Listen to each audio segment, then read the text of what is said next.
Bismillah. Assalomu alaykum hurmatli kuzatuvchilarimiz. Bugungi ishimiz xonadonimizni gilamini kesib ulab beramiz.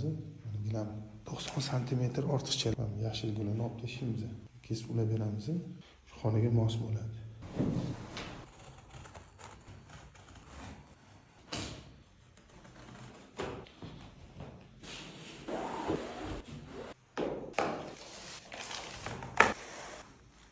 Ko'pchiligiga qiziq bo'lishi mumkin. Ulayotganda fanerni nimaga qo'yar ekan tagiga deb. Chunki qizib turgan bo'ladi dazmolimiz. Kiligini eritayotganida polni kuydirib qo'yishi mumkin. Mana shunaqa faner yasab turib olganmiz o'zimizga. Polni kuydirib qo'ymaslik uchun.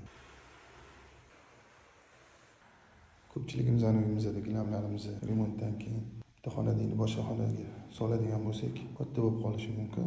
Shunaqa paytda murojaat qilsanglar, peredelka qilib beramiz. O'sha xonaga to'g'ri keladigan qilib. Razmer qilib yo kesib ulab beramiz, yo kesib tikib beramiz. E'tiboringiz uchun rahmat.